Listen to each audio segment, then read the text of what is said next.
Ma'am, we are live. I'll play the video now. Yes, sir.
Over to you, ma'am.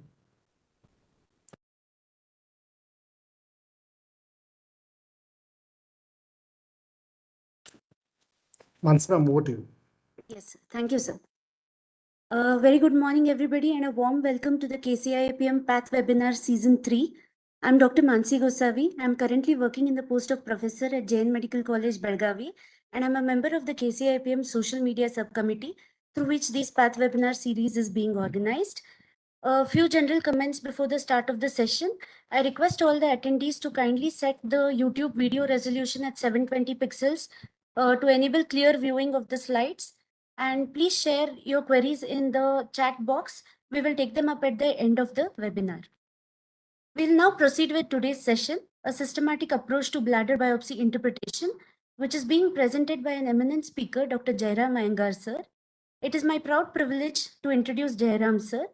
Sir completed his MD Pathology from Postgraduate Institute of Medical Education and Research, Chandigarh, where he secured the silver medal in pathology. Sir is at present the Managing Director at Neuberg Anand Ref Laboratory, Bengaluru. His main area of interests are lab medicine, renal pathology, and quality management. Sir has more than 40 publications to his credit in reputed national and international journals.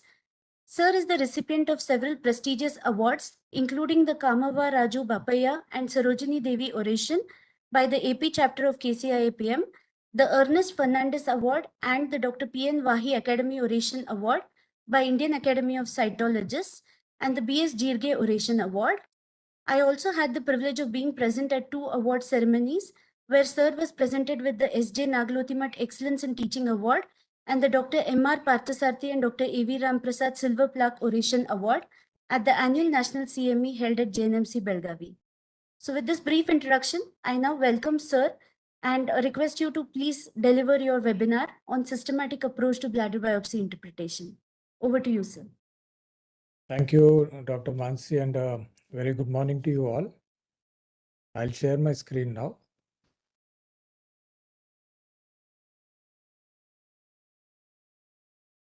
I hope I'm clearly audible to the entire, all the people there, audience, and my screen is visible, full screen. Yes, sir. Okay. Yes, sir.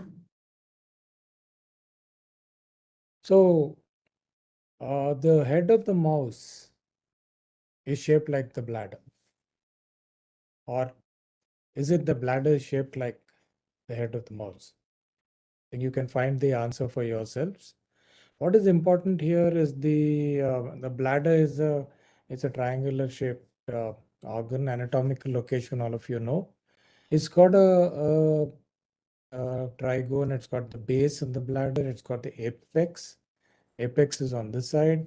Then inferolateral surfaces, there are two inferolateral surfaces and the superior surface. Now, anatomic relations of these surfaces you need to be aware of, because in your biopsy, sometimes you may be caught unawares with some tumors infiltrating from the adjacent structures.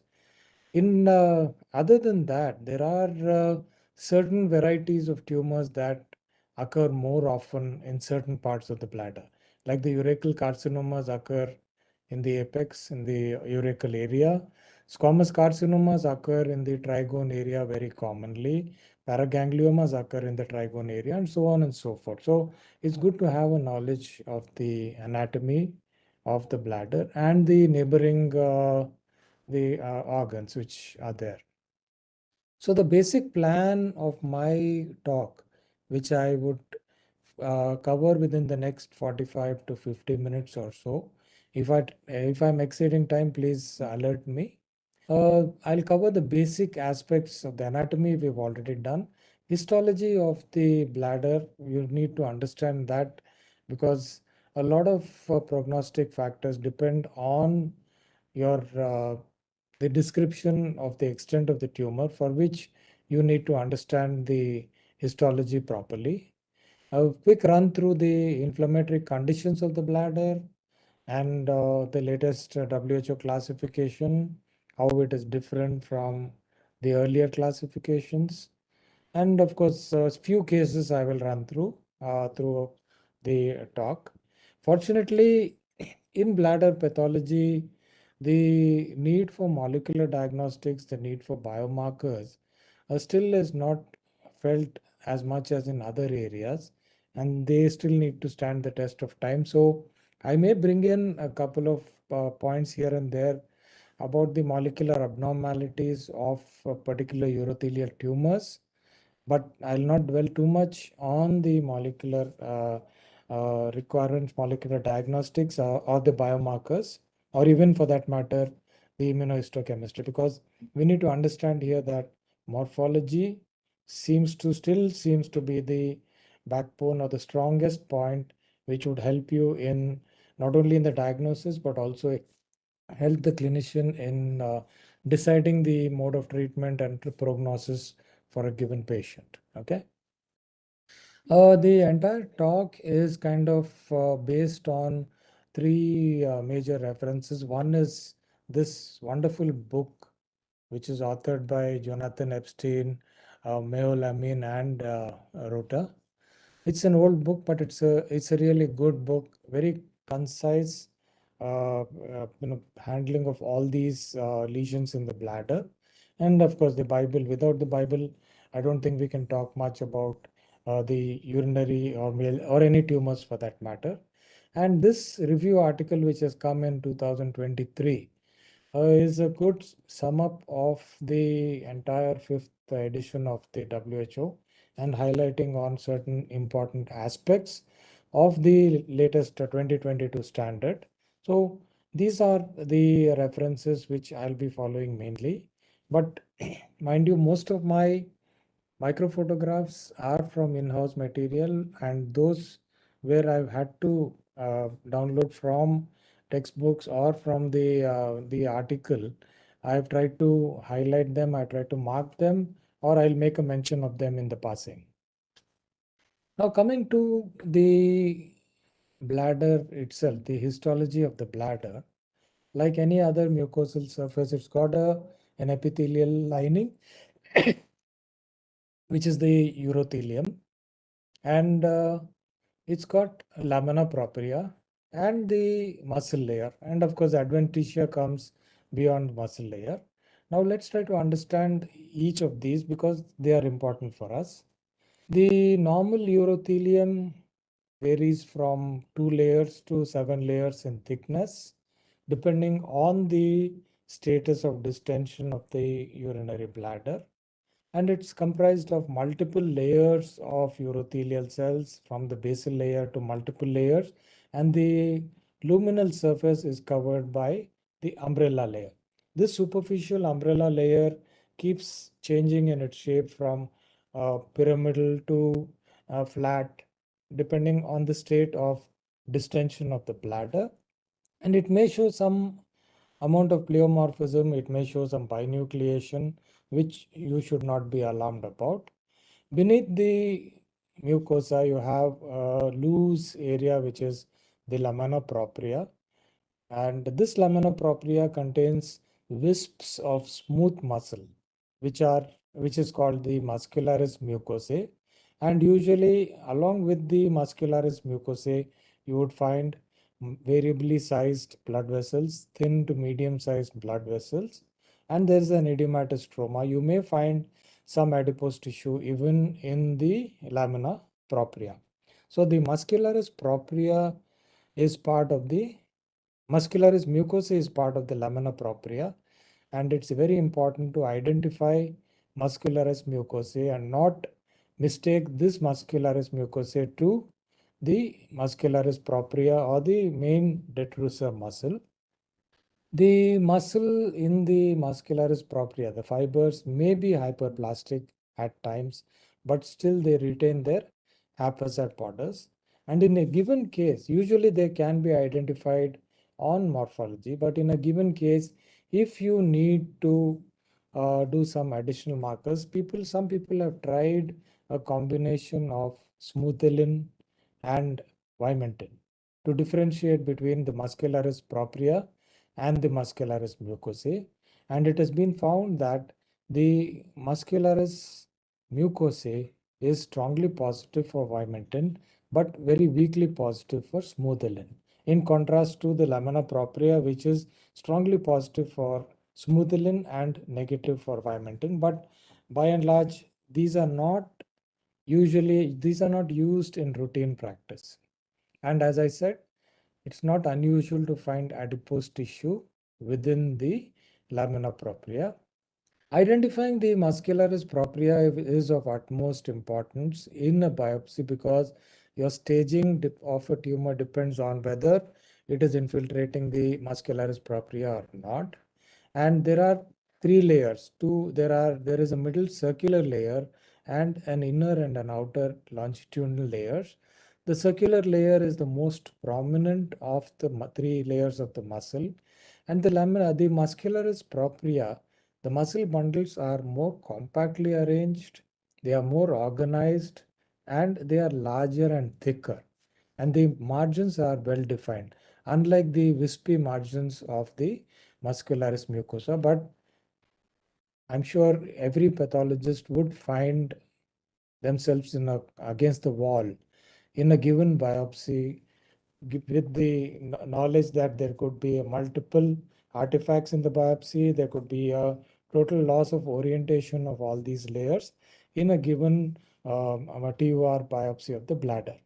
But it's important we should know these characteristics of different layers of the bladder wall. As I told you, the muscularis propria as well as the muscularis mucosae can undergo hyperplasia, especially in conditions where there is long-standing obstruction to outflow of urine from the bladder. These muscles can hypertrophy and occupy large portions of the entire wall of the bladder. And the other thing you would notice in the mucosa is outpouchings of the mucosal lining. And sometimes these outpouchings get cut off from the surface, and these are called as von Brunn nests. Von Brunn nests are a normal finding in the bladder mucosa, and you need not mention anything about the von Brunn nests in the report, provided they are scattered here and there. But if the von Brunn nests become overwhelming, they become very prominent, then you need to make a mention that there is a florid proliferation or there are florid von Brunn nests in the biopsy. Now, a florid von Brunn nest may simulate a neoplasm. we come to conditions called as cystitis cystica, cystitis glandularis. When these one-run nests become they become cystic in their appearances. They develop central cystic spaces. They are called as cystitis cystica. And if the innermost lining takes on appearance of a mucus secreting cell, it becomes a cystitis glandularis. The cystitis cystica spaces are lined by urothelial cells, whereas cystitis glandularis cells are lined by well-differentiated mucous cells. But in both cystitis cystica and cystitis glandularis, the more peripheral cells in that chunk of the cells will be the urothelial cells.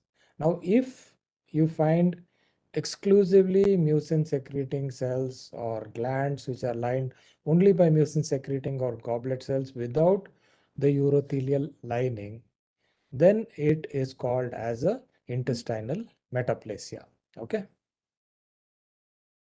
Now, a few pictures here to show you that this is the cystitis glandularis, where you have urothelial cells in the periphery and mucin or mucus cells in the lining. Again, a variety, cystitis cystica is there, cystitis glandularis is there. You can find these, and these in this biopsy, it is quite a florid appearance. Now we just go to one short case, a female who presented with dysuria, frequency and urgency, and cystoscopy showed a yellowish broad-based papillary growth in the left anterolateral wall of the bladder, and there were chocolate brown areas, apparently areas of hemorrhage were there. The patient also had presented with intermittent hematuria. The TURBT was done, and this was what the section showed.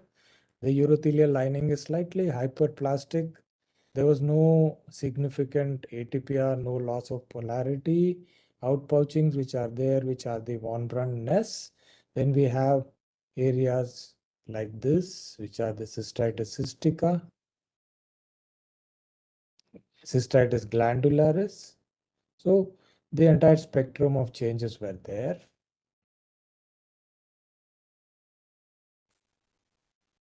Cystitis cystica, cystitis glandularis. In some areas, the goblet cells were there, the glands lined by goblet cells, devoid of the urothelium. This was an area of intestinal metaplasia. Now, in addition to this, there were foci, the more brownish areas, hemorrhagic areas, had groups of endometrial cells, endometrial stroma, hemosiderin-laden macrophages. So there was actually a combination here of cystitis glandularis, intestinal metaplasia, and endometriosis. So the brief discussion here, I told you what is intestinal metaplasia. And at times the cystitis glandularis, cystitis cystica, and the colonic metaplasia, they can exhibit infiltration into deeper parts of the bladder. But what is important is cytologically, they are very bland in appearance. They can exhibit reactive atypia, and differential diagnosis of a well-differentiated adenocarcinoma may be encountered at places, may need to be considered at places at times, and a long-term follow-up would be required in these cases. Endometriosis in the bladder or urinary tract, among the various parts of the urinary tract, the urinary bladder is the commonest site for endometriosis, and there are cases where endometriosis has been reported in male patients in the urinary bladder when they have been treated with estrogens for prostate carcinoma. Now, the different kinds of cystitis could be infectious in nature, non-infectious, treatment-related, or what is called as a interstitial cystitis. Among the infectious etiologies, you have encrusted cystitis, which is there is deposition of inorganic salts in the wall of the bladder by the urea splitting bacteria, Proteus, and so on. The other is an emphysematous cystitis, where the wall, the lamina propria, shows gas-filled spaces, again associated with bacterial infections. Then, of course, fungal cystitis, tubercular cystitis, parasitic, schistosoma especially, viral, cytomegalovirus, and so on, or polyomavirus. Then, of course, we have an specific entity, which is the malacoplakia. Among the non-infectious cystitis, long-standing indwelling catheters may show polypoidal hyperplasia of the lining and inflammatory infiltrate, which is called as a polypoidal cystitis. Eosinophilic cystitis again could be associated with schistosoma or as not associated with schistosoma. Lymphoid follicles can be hyperplastic, especially in children, and that is a follicular cystitis. Now, patients who have had bladder cancer, especially the low-grade cancers, which are treated with the avulsion and followed by intracecal PCG therapy, they can develop granules. Even the post-surgery itself can show granulomatous inflammation. I'll show you some picture of that.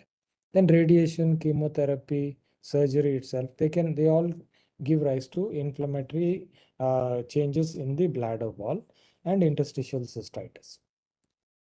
This is a case where the urologist very strongly suspected bladder malignancy. The bladder wall showed irregular diffuse thickening, and they had sent multiple biopsies the first time. We just said there is just a xanthogranulomatous inflammation. Again, a repeat biopsy was done a few days later, and that showed multiple invasive pseudohyphae of fungi, which morphologically resemble Candida, but none of these biopsies we could demonstrate a tumor. So sometimes we should bear in mind that inflammatory conditions clinically can mimic a malignancy. And this was a case where there was a long-standing indwelling catheter and repeated catheterization was there in this patient, and actinomycotic colonies were identified in the mucosal layer. This is, of course, sheets of von Hanseman's histiocytes in a malacoplakia interspersed with plasma cells, and the characteristic Michaelis-Guttman bodies, calcospherules, and you stain von Cosa, they all show the calcium staining. So this was a case of malacoplakia in the urinary bladder. Eosinophilic cystitis, almost exclusive infiltrate of eosinophils. The mucosa showing inflammatory atypia, but no significant dysplasia. This is a post-TUR-BT biopsy, which was on a follow-up, which showed granulomas. Areas of necrosis, granulomas. The differential diagnosis here would again be tuberculosis. So we need to be aware that even a surgical procedure, even intracecal BCG infusions can cause a florid granulomatous reaction. The other thing, non-neoplastic condition we have to be aware of, which can present with hematuria, which may or may not be associated with a systemic disease, is amyloidosis. It can present as a tumorous condition in the bladder. And of course, the histological findings and the tinctorial properties with congruent and the polarization, polarized light microscopy appearance are quite characteristic. So this was in brief about the non-neoplastic conditions of the bladder. We'll quickly go to the chunk of bladder biopsy pathology, which is the urothelial carcinoma. And I've taken a lot of information from this latest review article. Urothelial carcinomas represent over 90% of all bladder cancers, and they originate from precursor lesions in the urothelium, and generally the neoplasia takes a dual track of papillary and non-papillary forms. So the progress is along a dual track of papillary carcinomas, non-papillary carcinomas, which are both clinically and morphologically different. And these carcinomas exhibit a continuous spectrum of cytologic and architectural atypia, right from uncertain malignant potential to low grade to high grade. There is a continuum, or there's a spectrum of histological changes. It is very important, especially in non-invasive papillary carcinoma. It is very important to accurately grade the tumor, because grading is the most important decision making for therapy in a non-invasive urothelial or papillary carcinomas. We've had multiple WHO publications which were there, the blue books. Just to run you through, it started. First was in 1973, and the fifth edition is 2022. And a lot of us have followed all these books in great detail. Now, what is important here is there has been a shift from a three-tier grading of the urothelial carcinomas, which was there in WHO 1973, to a two-grade system, which is there followed right up to now, 2022. We have a binary grading system. I shall briefly discuss about pros and cons of the three-grade and the two-grade systems in the couple of slides later.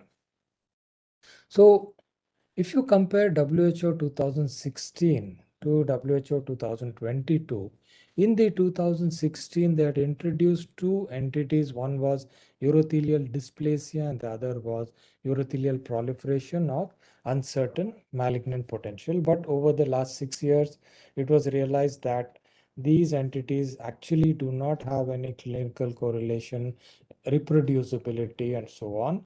So in the 2022, the WHO fifth edition, only the urothelial carcinoma in situ is the only flat urothelial neoplasm that is recognized. Dysplasia or proliferation of uncertain malignant potential are not recognized in the fifth edition. Otherwise, urothelial papilloma, low grade, inverted urothelial papilloma, one lump, low grade, and high grade non-invasive carcinomas are still persisting in the current WHO Blue Book. So this is as far as the non-invasive urothelial neoplasms are concerned. We'll now just try to quickly understand the various entities which we encounter in the non-invasive papillary and the non-papillary. Even though the terms dysplasia and uncertain malignant potential are not part or recognized entities in the new WHO Blue Book, it's a pace to understand what is the significance or what are the histological findings in these lesions, because very often we are faced with the dilemma. Is this atypia inflammatory atypia? Is this kind of borderline not yet a carcinoma in situ, and so on and so forth? So it is good to understand the histological changes. So as far as reactive atypia, there is a lot of inflammation. The nuclei are enlarged and nucleoli will be visible. Single nucleolus is usually seen, but chromatin is fine. The nuclear margins are very uniform. There's no irregular thickening of the nuclear margin. Chromatin is very fine. The polarity, important is the polarity is maintained. There's not much of pleomorphism. Almost there's uniform enlargement of the nuclei. Mitosis are few scattered and they may be basal in their location. Cytoplasm retains the eosinophilia, and there are a lot of inflammatory cells inside the epithelium as well as beneath the epithelium. Though it's very easy to point out to you from a textbook picture, but then in real life, I think this problem is always there, and even the senior-most pathologists can be foxed with the thought of whether it could be reactive atypia or whether it's a dysplasia. Okay, and this is a urothelial dysplasia where the nuclear abnormalities are out of proportion to the inflammation. There is loss of polarity. Nuclei start looking in various directions, but this change is not as severe as you would expect in a carcinoma in situ. Okay, again, this becomes very gray, kind of relative interpretation. And we have this, which was earlier called as urothelial atypia of unknown significance, which supposedly is showing changes between reactive atypia and dysplasia. I think it's a very difficult decision to make. So with that background, we'll just look at one case of urothelial carcinoma in situ, middle-aged male with hematuria, suspicious granular layers, and this was taken from the lateral wall of bladder.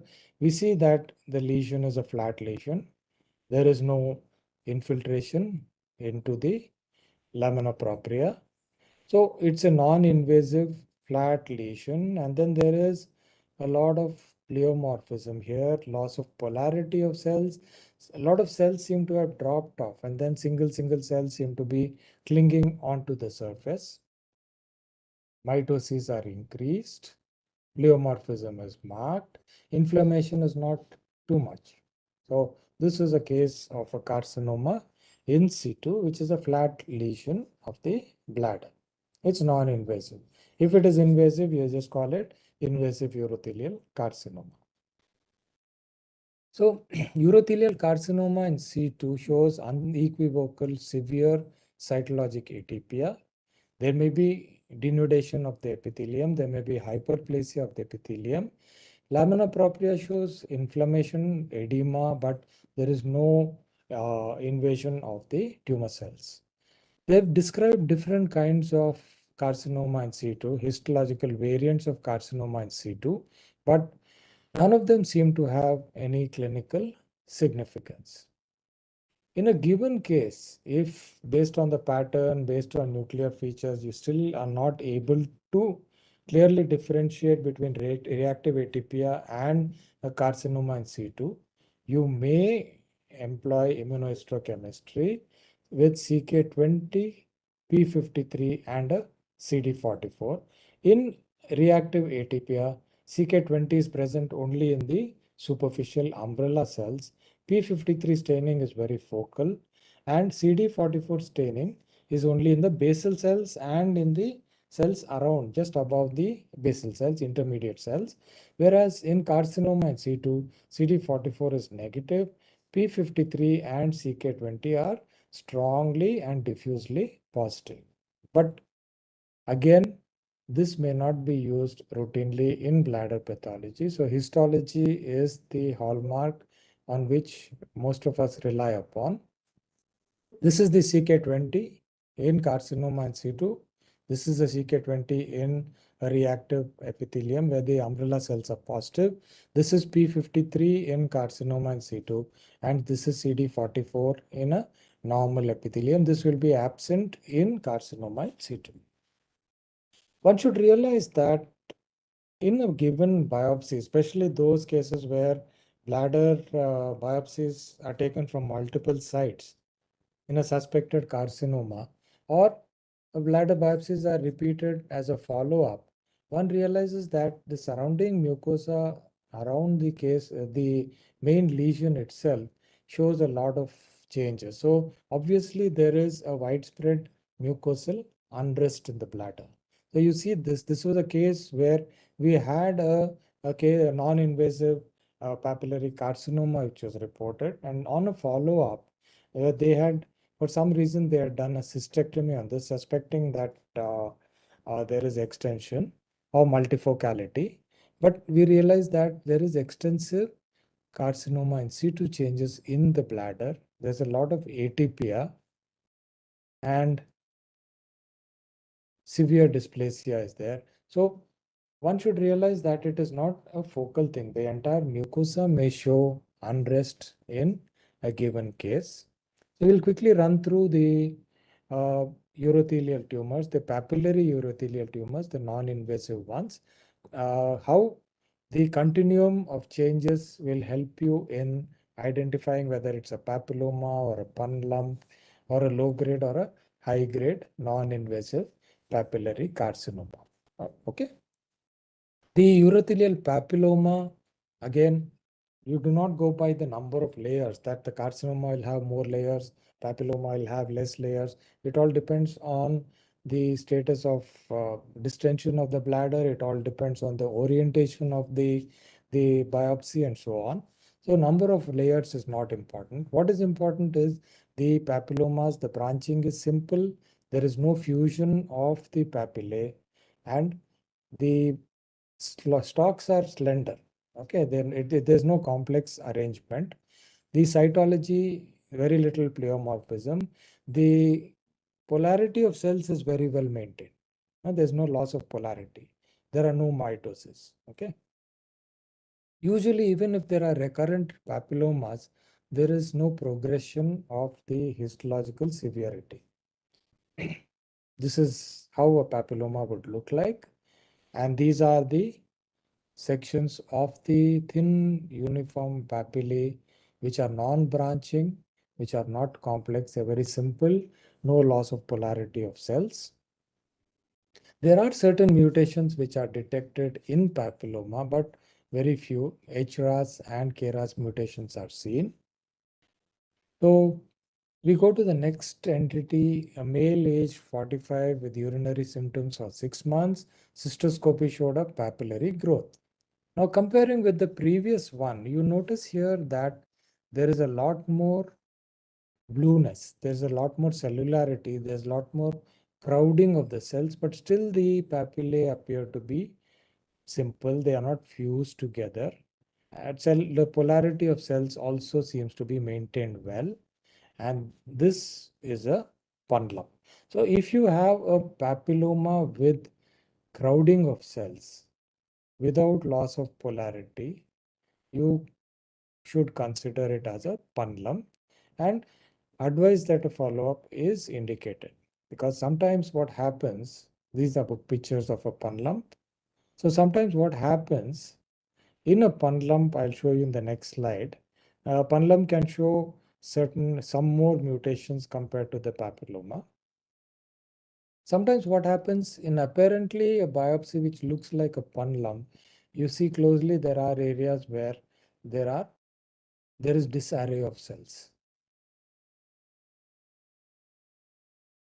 The nuclei tend to lose their polarity. So again, what apparently looks like a pundlum, in fact, could be harboring a low-grade papillary urothelial carcinoma. So one has to be very careful before diagnosis of pundlum is made. Now, low-grade papillary urothelial carcinoma essentially is a pundlum with architectural abnormality. There is loss of polarity. The papillae also tend to become more complex. They tend to start fusing, as we see here. The papillae tend to fuse, right? And there is pleomorphism. There are scattered typical mitosis which are seen, and the papillae which become little more branching in nature, complex in nature, and there is loss of polarity, and mitosis can be seen here and there. Now, some people go by the premise that in a low grade, the mitosis are more basal, in a high grade, mitosis are more superficial. But then this is not always the case. I think you go by the rule that in a low grade carcinoma, mitosis are few. In a high grade carcinoma, mitosis are many more. Okay. What is more important is the architectural organization of the papillae, the cytologic atypia. In a low grade carcinoma, you may have to actually search for foci of cytologic atypia, whereas in a high-grade carcinoma, it's obvious. Molecular pathology has no clinically significant role in diagnosis, though a few molecular markers are identified and also markers of low risk and markers of high risk have been identified, but then this needs to stand the test of time. So coming to high-grade urothelial carcinomas, the cells tend to show greater discohesiveness. There is greater disorderliness of the papillae. Large chunks of fused papillae will be seen, and there is field-to-field variation in morphology. We see here that entire fused papillae, mitosis are there, and cells are all, they've lost their polarity. Different morphological appearances of cells can be seen in different parts of the mucosa. So this is a high-grade papillary urothelial carcinoma. Again, molecular tests are not routinely used as sufficient evidence of their utility is not described. More number of molecular abnormalities are identified in a higher grade urothelial carcinoma. If you look at IHC, the urothelial carcinomas, especially the high-grade papillary, would show GATA3 positive, P63 positive, CK20 positive, and CK56 positive, CD44 loss, high proliferative index, and all that. But mind you, grading is purely based on morphology. Coming to the inverted growth patterns in papillary neoplasias, you can have a wide spectrum, right from papilloma to punlum to low grade to high grade papillary carcinomas, which are non-invasive but still show a invasive pattern.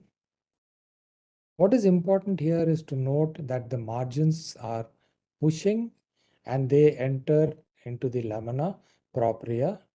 Usually, they almost exclusively, they never infiltrate into the detrusor muscle. A close differential diagnosis would be the nested carcinoma, which is a specific subtype of urothelial carcinoma, which infiltrates into the muscularis mucosa. Otherwise, it appears like the inverted growth pattern. And in an inverted growth papillary lesion, the tissue reaction is minimal or non-existent. Now, the criteria for calling a lesion an inverted lesion, especially the inverted papilloma, is in WHO 5th edition, they say that the inverted pattern should be almost exclusive. You should not find any outward, that is what you call the exophytic proliferation of the papillary growth. Now, in carcinomas, invariably, even though the major chunk is inverted, you may find an accompanying exophytic pattern. Now, if the inverted pattern is more than 80% of the entire growth, though there are certain exophytic areas, the terminology which is recommended is a non-invasive papillary, because there are papillae, non-invasive papillary urothelial carcinoma with an inverted growth pattern. Now, very rarely you may find papillary urothelial carcinoma without any exophytic growth, but exclusively an internal, that is inverted growth. In such conditions, you may be justified to call it a papillary urothelial carcinoma, non-invasive with inverted growth pattern. Or it's an inverted carcinoma, okay? But more often than not, you will find some exophytic growth in a malignant condition of the bladder. Now, coming to the 3-tier and the binary grading system, the 3-tier had categorized into grade 1, grade 2, grade 3. And then what happened was there used to be a lot of inter-observer variation. So the people, experts, switched over to the binary grading system, which made inter-observer variation less often. And most important is the binary system of reporting, grading, correlated much better with urinary cytology, especially when a Paris system is followed, especially for the high-grade tumors. But the negative aspects of the binary system was that morphological distinction is subjective with no clear cutoff between a low and a high grade. And understanding that the entire morphological change is a continuum, it's a spectrum of changes, it kind of binary system oversimplified the grading into 2 baskets without the intermediate grade 2.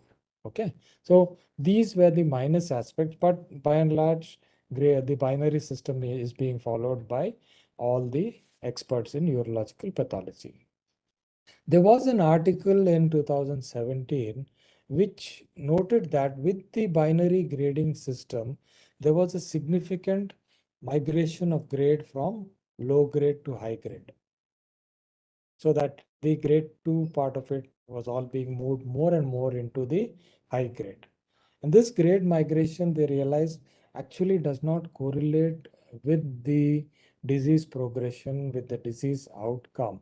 So that they found was a negative aspect of the binary grading system, when the recommendations which were taken, risk categories of recommendations given by the Society of Urologic Oncology, European Association of Urology, and so on, when those recommendations were followed to grade low and high grade, they found that a significant number went into the higher grade, even though the so-called higher grade tumors did not have the outcome of the actual high grade tumors. Okay, so this was a problem which people have encountered. Now, morphology is the basis for grading, but ancillary studies may improve grading reproducibility and clinical outcome correlation. One may use TP53 mutation, gene and allelic loss of chromosome 9, CDKN2A by molecular studies, or loss of CD44 and the proliferative index, KI index, if it is more than 5%. These could help in categorizing the lesion as a high-grade papillary urothelial carcinoma. But as I said, I've been telling periodically, the morphology is still the strong point, the pillar of the grading of urothelial carcinomas. Now you may have urothelial carcinomas, non-invasive urothelial carcinomas, which have a mix of low grade and high grade. Generally, we presume that if there is a small focus of high grade urothelial carcinoma, automatically you should grade the carcinoma as a high grade, disregarding the major chunk of the low grade urothelial carcinoma.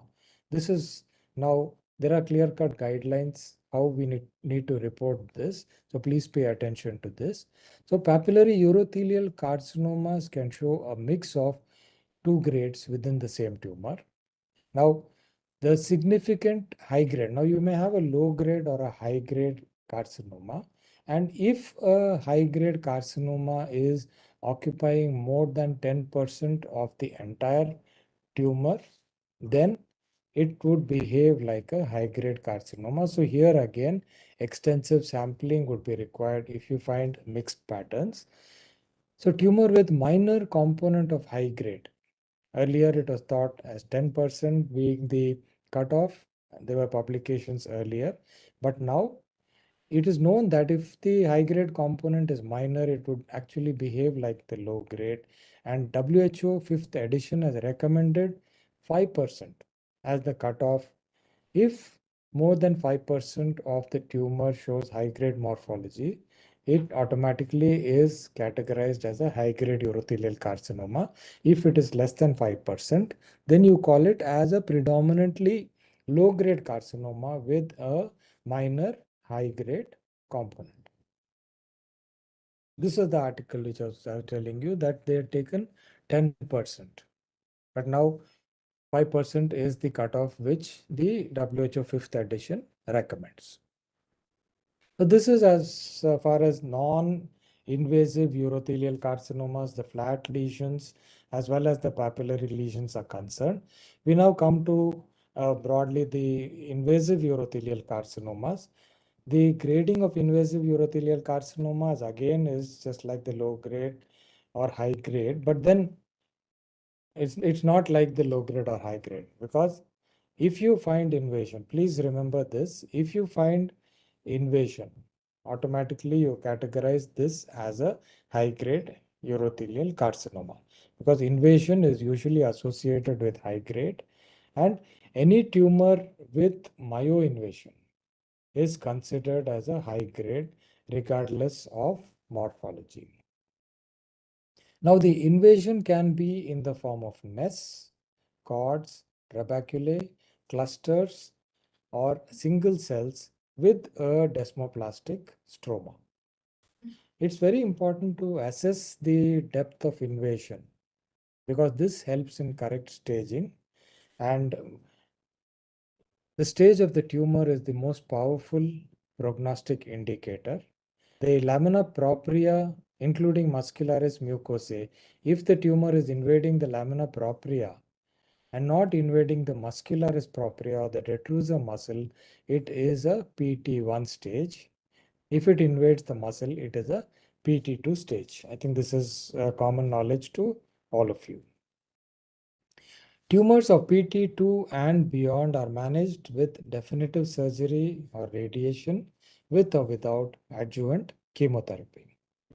Now, substaging PT1 tumors, the tumors which are infiltrating into lamina propria and not infiltrating into muscularis propria, is also important. Many of us do not do this. We just mentioned that it's invading the lamina propria, it's not infiltrating the muscle. But we need to understand that up to 40 cases of the so-called reported PT1, when they've had subsequent radical cystectomy, they found that these are upstaged. So it is important for us to try to comment on the depth of invasion within the lamina propria. And here the muscularis mucosae can be taken as a marker, useful marker here. And then you kind of assess whether the tumor has infiltrated the lamina propria, including the muscularis mucosae, extended beyond muscularis mucosae, but not infiltrated into the muscularis propria. In a given biopsy, I'm sure it's going to be a very difficult task, but we need to attempt to substage PT1 cancers of the invasive carcinomas. Okay. The other contributors for prognosis would be tumor size, multifocality, recurrence, lymphovascular invasion, patient age, prior treatment, and so on. So, according to WHO 2022, PT1 substage has prognostic values, and you take muscularis mucosae as a marker and try to assess the depth of invasion as not reaching muscularis mucosae, extended beyond muscularis mucosae, and so on, and critically evaluate lymphovascular invasion. Now, the criteria for lamina propria invasion, when very often the biopsies, the TURBT, are oriented in haphazard manner, and many a times we find it difficult to decide whether it's a tangential cut or actually there is invasion in the lamina propria. It's always a task which is perpetual. So there are certain changes which we need to look for: epithelial changes and stromal changes. The epithelial changes, the invading nests would be irregularly shaped.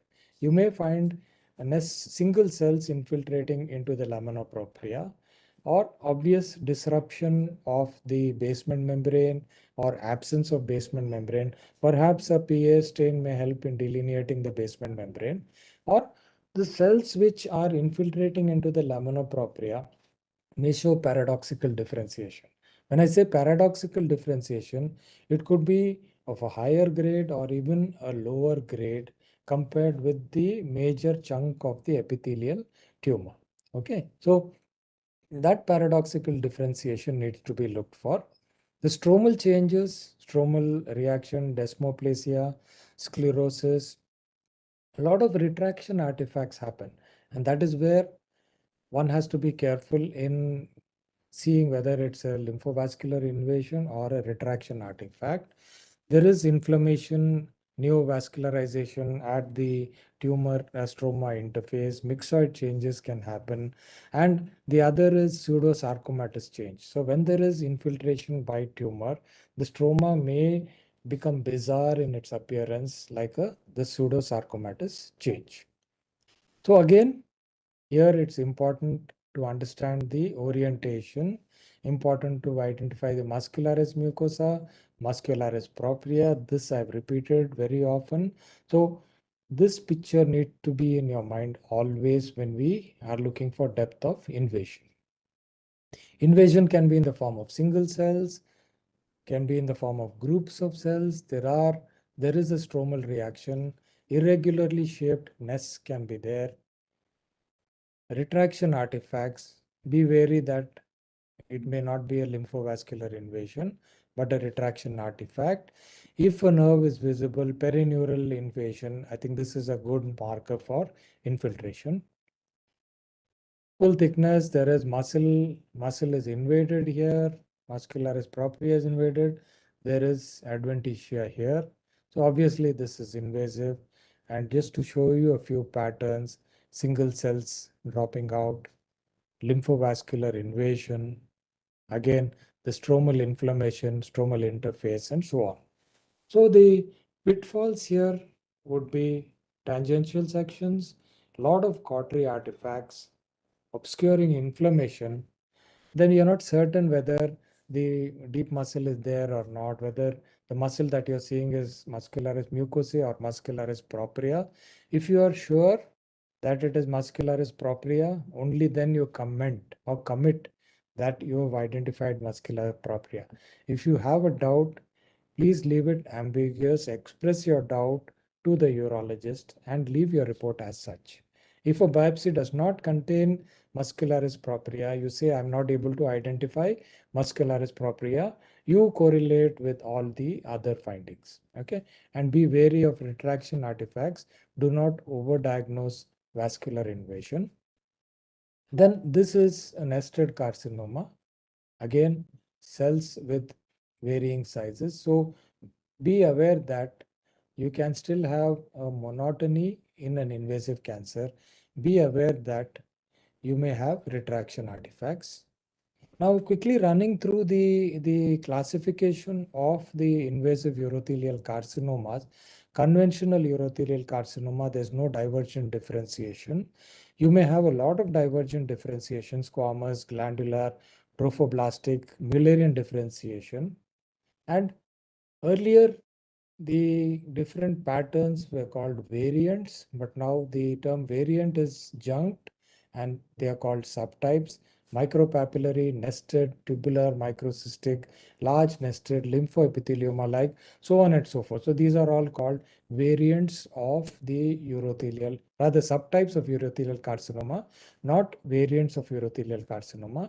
And then we have pure non-urothelial tumors, squamous, glandular, urachal and diverticular tumors, urethral neoplasms, and the Mullerian tumors. All these are epithelial tumors. Then we have a host of stromal tumors, neuroendocrine tumors, and so on and so forth. Quickly running through a few cases. This was a pure squamous cell carcinoma. Again, you see a lot of squamous cell, hyperplastic squamous cell. This was a tumor in the trigone region of a female. And we see invading nests of squamous cells, again infiltrating the muscle. So squamous cell carcinoma of the bladder may be associated with long-standing stones. It may be associated with schistosomiasis. Those associated with schistosomiasis commonly occur in the trigone. Squamous cell carcinomas usually are widely invasive before they present themselves. There are a set of chromosomal abnormalities which are different from the usual urothelial carcinomas with divergent squamous differentiation. Schistosoma associated carcinomas also show specific molecular abnormalities. And there are certain biomarkers which can be used to diagnose squamous cell carcinoma in the bladder. Now, glandular lesions, villus adenoma with atypia, and adenocarcinoma are also known in the bladder. Glandular lesions in the bladder are analogous to those in the GIT. They are commoner in the urachal region.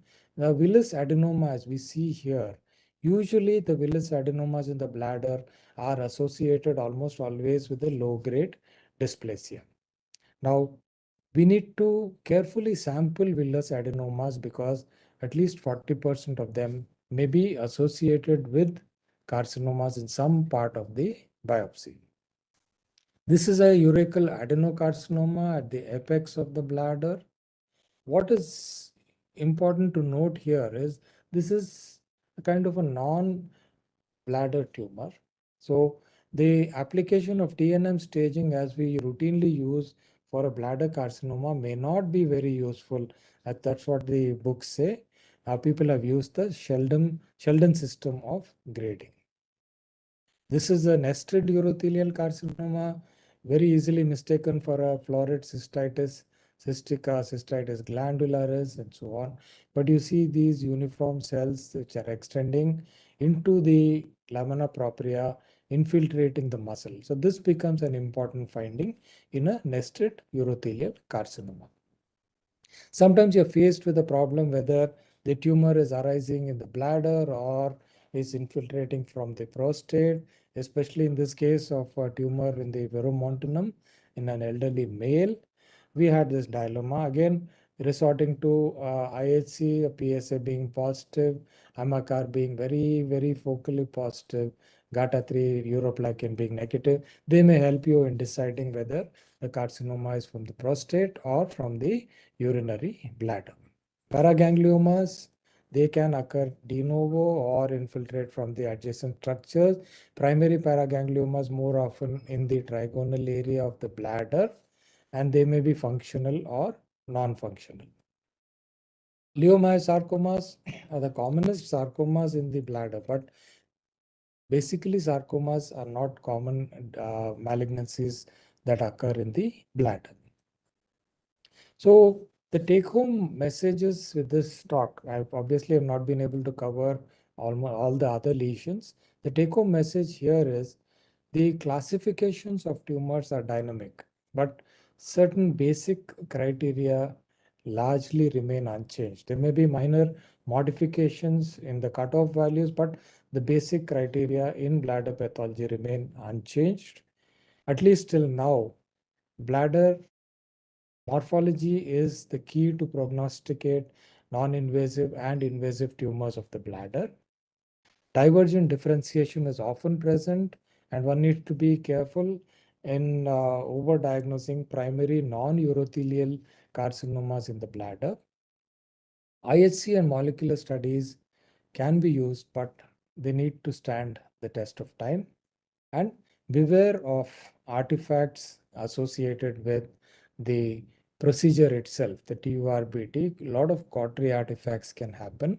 And please ensure that pre-analytical aspects are very well taken care of because the tissue needs to be optimally fixed. A double whammy of artifactual changes with the TURBT procedure plus artifactual changes because of poor fixation. I think that is the worst kind of soup you can expect to be in as a pathologist. So with this, I close my presentation and I stop the sharing. So thank you very much. Thank you very much, sir, for that excellent and informative presentation. As of now, there are no queries from many of the attendees, sir. What does it mean? Very clear, very unclear? Very clear, sir. That you were saying. But let me get some messages from the audience that it was very clear. I request the attendees, if they have any queries, kindly post them in the chat box.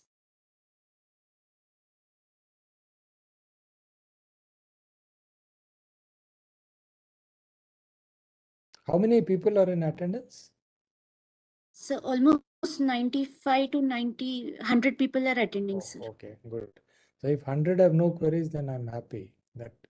And if you say it is very clear, then I think my day is done. Thank you very much. Sir. Thank you again, sir. So moving on, I now invite Dr. Suma MN and Dr. Archana Shetty ma'am from the newsletter committee to update us about the release of the Pathvarna newsletter. You're muted, Aditya. Hello, Aditya. Can you hear me? Suma ma'am, are you there? Yes, ma'am. Achha, ma'am, you'll have to take over. Suma, ma'am, has not been able to join.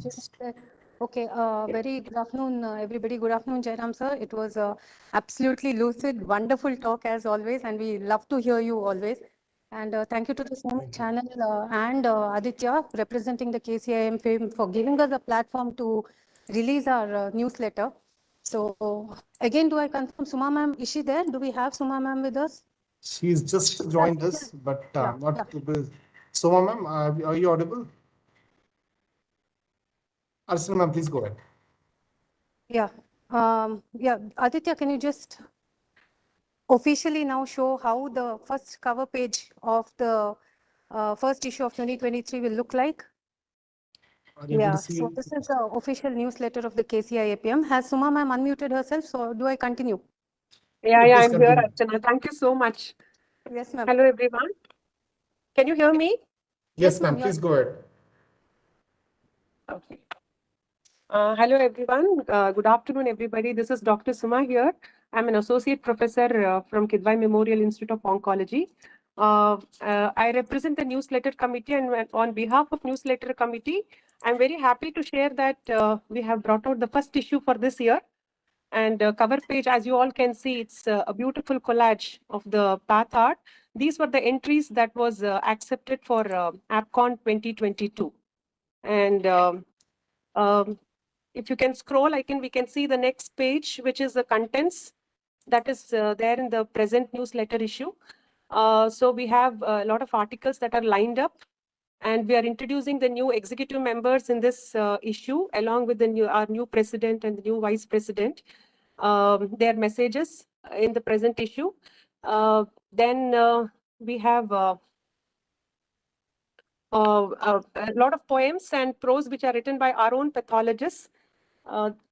Then memes and doodles presented by one of our students and the staff.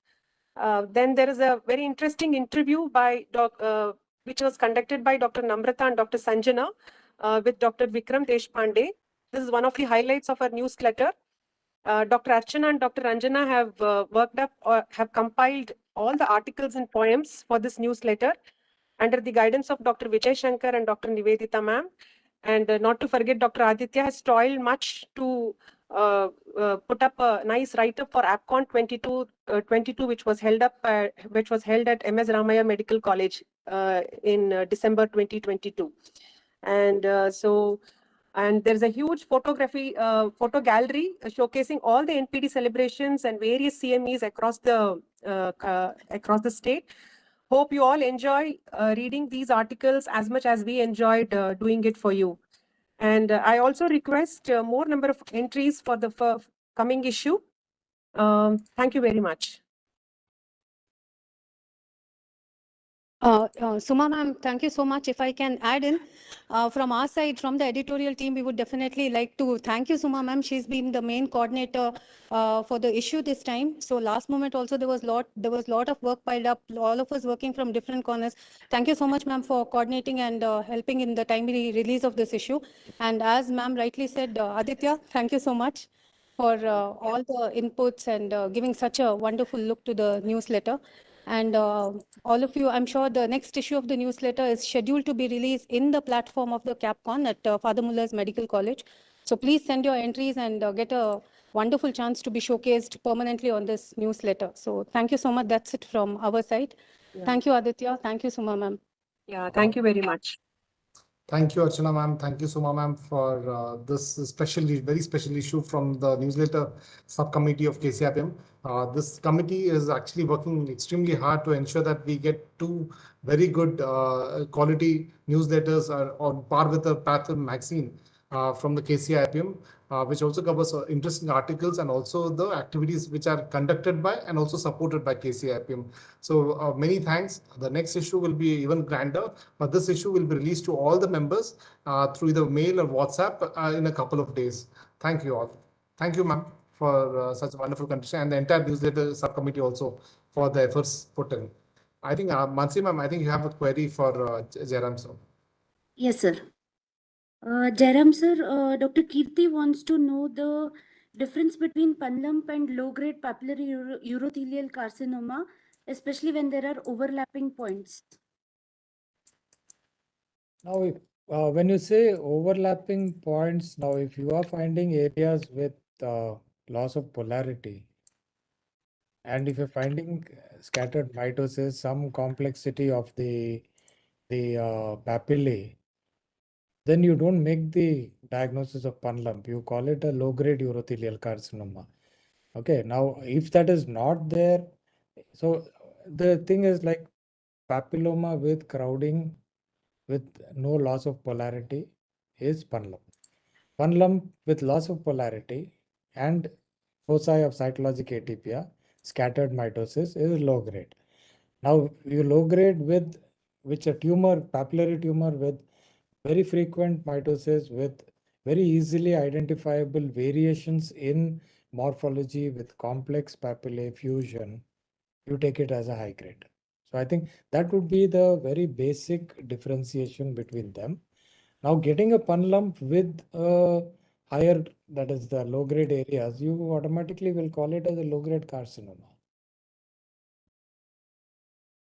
Thank you, sir. And Dr. Deepak Kanbur wants you to explain the concept of paradoxical differentiation. Yeah.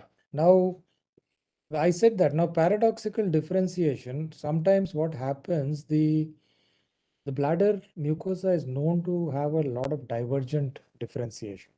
Now, divergence could be in the form of the grade itself. Divergence could be in the form of an appearance. Now, you have urothelial carcinomas with the infiltrating part, which looks squamous, which looks glandular, and so on and so forth. Or you may have urothelial, the primary, that's the main chunk of the tumor, which is the non-invasive component, may be of a higher grade, but the invading component may be of a slightly lower grade, or vice versa, where the main tumor component may be of a lower grade and the invading component could be of a higher grade. But the paradoxical part is where the main epithelial component is the higher grade, but the invading component is of a lower grade. That is called as a paradoxical differentiation. Thank you very much, sir. I think that covers all the queries we have received. So, Thank you, other than sir. that, there are messages from some of the attendees, sir. Thank you, sir, for that such a clear and lucid presentation and answering all the queries from the delegates so patiently. I think many more will actually come back and watch it again on YouTube. It will be available on YouTube for eternity for our reference every time we report. Please go through it. It's a must watch for, I think it will, another watch is mandatory for us to understand it properly. So thank you, Jayaram sir, for rendering this talk. Thank you, Aditya. Thank you, KCIAPM. Thank you, sir. Thank you, Mansi ma'am, for hosting this webinar. And KCIAPM will sign off with again by playing the video of promo of CAPON 2023, which will be held at Father Muller Medical College this year on from 5th to 8th October 2023. The early bird registration is on. Please register and make your presence there.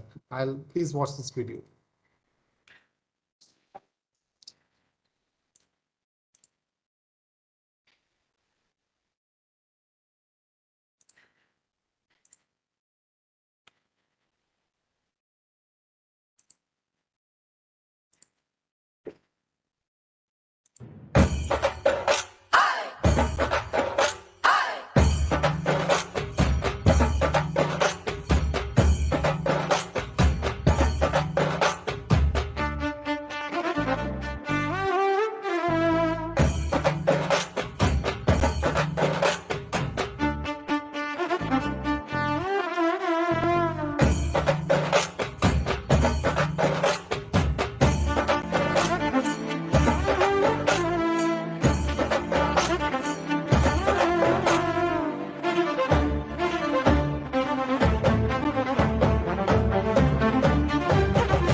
Thank you all for joining us. We are here signing out from KCIAPM.